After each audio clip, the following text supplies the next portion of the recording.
So, what I would like to tell you is what's happening. Is the EU aware of this post-truth? Yes, it is. How is it dealing with it? It's happening, and I'm going to give you a few details. Is it doing efficiently? We will see. We will discuss it. Maybe this is also, we can discuss it together to see also what you think. So what the receipt from the new institutions to fight the post-factual consumption of information is based on three main things. The first is to give even more facts to oppose the post-facts.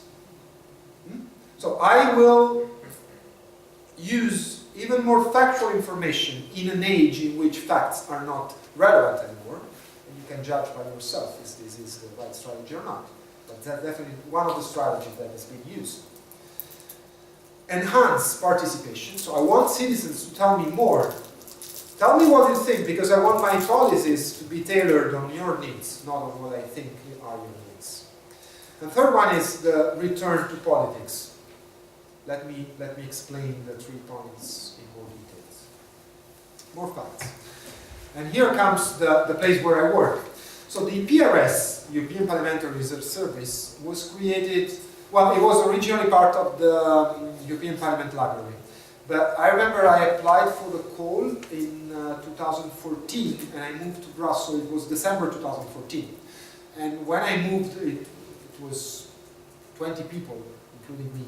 Now it's almost 100 people, divided in units. There's, as I told you, the budgetary unit, when I've been for a while. Now I'm in the citizen policies units. Every unit follows the activities of certain committees of the Parliament. And we do 2 main things. First is, we have, this is, you can't see from the outside, it's internal. If I'm an MEP and I have to write a speech, I have to draft a proposal, I have to do anything that is concerned with my activity, I will post through this internal system my request, asking you, can I have details about immigration? Typical request. And you will have some expert on the topic who will send what we call tailored analysis. And that can be used by the politician in a way he or she wants, doesn't matter. We just give the neutral information. Then if the day after, in a press release, that numbers are used in a completely wrong number, we have no say on that. The idea is, at least we are giving you the chance to get outside with some more facts. That's what I mean by giving you more facts to oppose post-facts. You want to be populist? Fine. But can you be populist with concrete facts rather than idea? That's the logic behind it.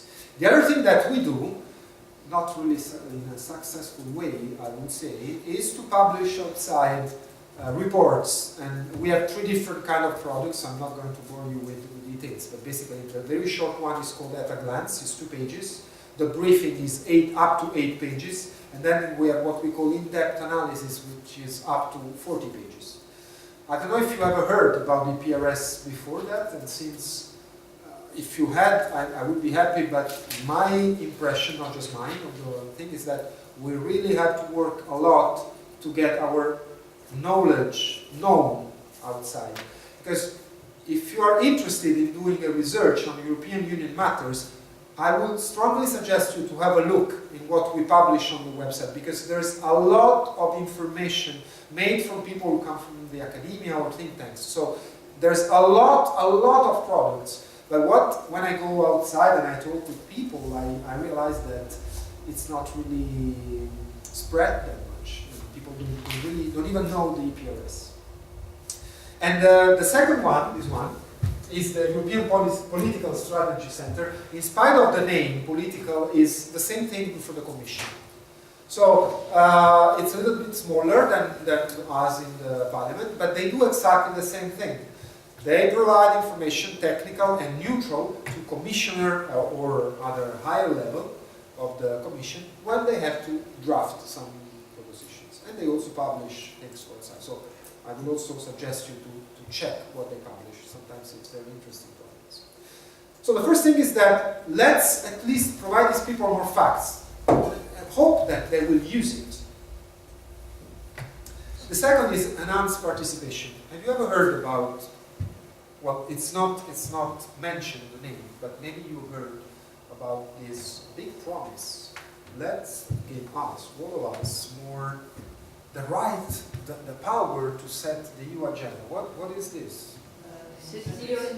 Yeah, very well. The European Citizens Initiative was created not more than 2 years ago. Do you know anything about the numbers? 1 million, I think.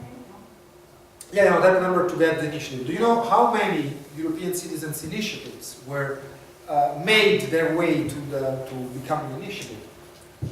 First of all, everybody knows what is the European Citizens Initiative. It's basically you as a European citizen, you have the possibility to force the Commission to decide about certain topics, but in order to do that, as it was currently said by, I can't see your name, but you need to gather by, how do you pronounce your name? Burbuce. Nice name. I will say by Burbuce is that you need to gather 1 million signatures from 5 member states.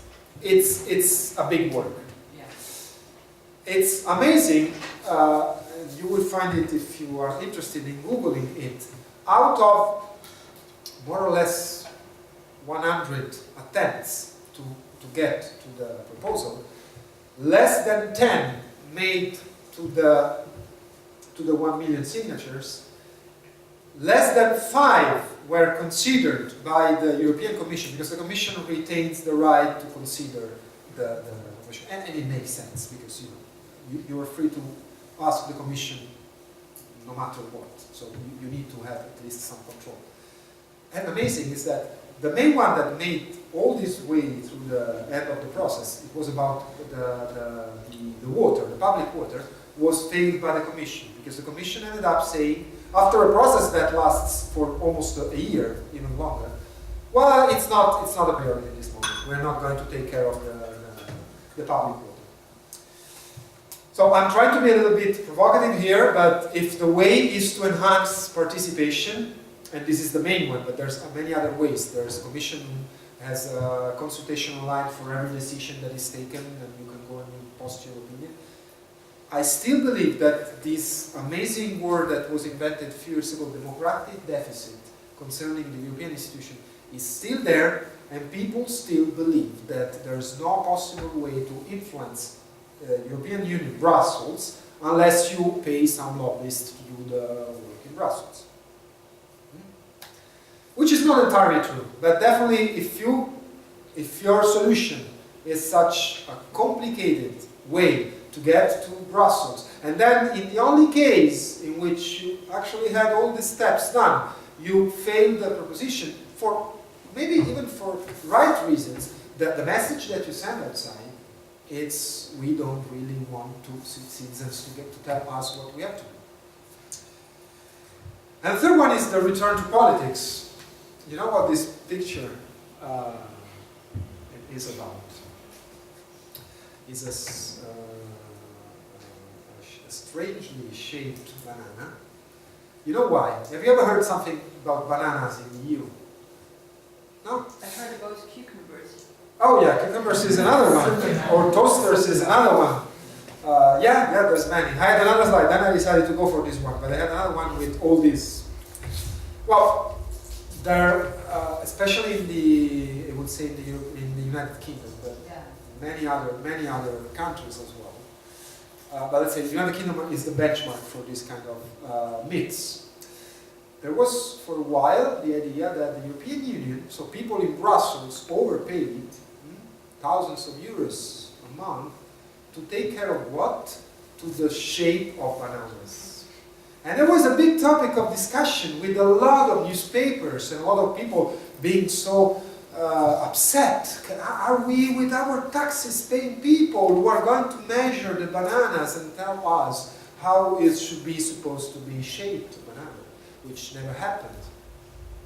So now the European Parliament has two people that are based in London, and the work of these people is to read newspapers every morning, like these amazing newspapers like The Sun, and like try to oppose the amount of wrong information that is sent out to citizens.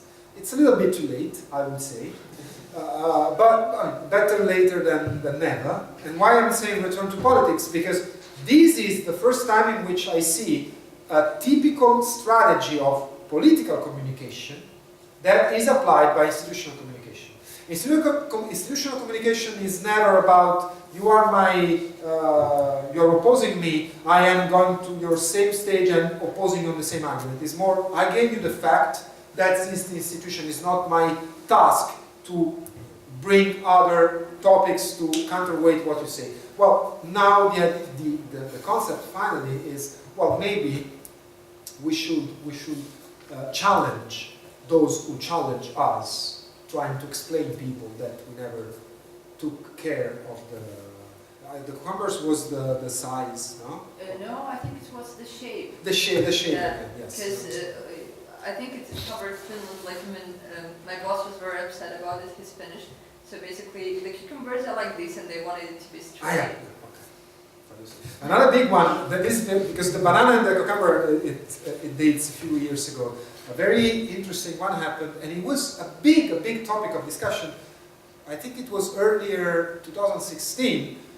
Some newspaper in UK says the European Union is adopting a regulation on energy consumption, which will affect the machine that we use to have our English toast, no? Ham and cheese. And so you Britons, you people living in the UK, you, because of Brussels, will not have anymore the right to have your traditional English breakfast.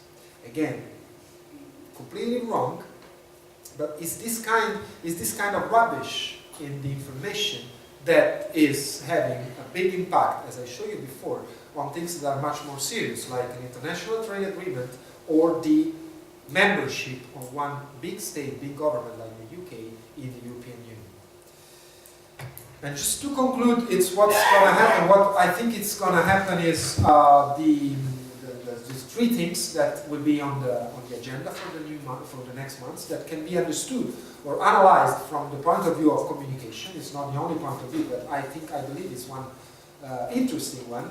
The first is the policy challenges. On these three topics, migration, security and growth, I have to admit that there is no agreement in the European Union. So we are moving outside of the communication, but definitely if your communication is that you're not reaching a deal on the quotas of migrants, you will play the game of those who are accusing you of not being effective. So first thing will be the policy challenges. Second one will be the elections that will happen as I mentioned before, at the national level, all over 2017. And the third one is the relations with European Union and United States. Just to talk again about post-factual and post-truth. 1 week ago, Trump is asked by journalists, how are you going to deal with Brexit, of course, from the point of view of the United States. And he says, well, we're going to give them a straight deal, just United States, UK. It's not possible. The UK will be able to deal with the United States, of course, but in the moment in which they will have concluded the process, which is not going to happen before, I think, 2019, and it will take time, it takes time. Theresa May, yesterday or 2 days ago. 2 days ago. 2 days ago. The 12 points. The 12 famous points, which actually everybody knew already because it was leaked out, which is a strategy of communication, not good journalists, it's just they gave it out. Anyway, you can have a lot of messages. One of the messages was, we're gonna stay on the hard Brexit, which means that we're gonna get out of the single market and everything, but we're gonna get you citizens in UK, don't be worried, the same benefits. That's not possible. Legally, it's not possible. I'm not talking about politically. This is post-truth. This is what citizens want to hear. This is what now matters more than information. And again, don't think about yourself. Think about the general public. We do not represent the general public in this class. But the general public wants to hear that, okay, I'm relieved. I voted for Brexit. I was scared about losing the rights that I had because of the membership. But now my Prime Minister told me that we're going to get rid of this money, give to these people that take care of bananas, but I'm still having the money that I'm supposed to receive from somewhere in Brussels. Thank you very much. I'm concluded. I hope it was interesting. Of course, I would be very happy to hear your opinions or questions.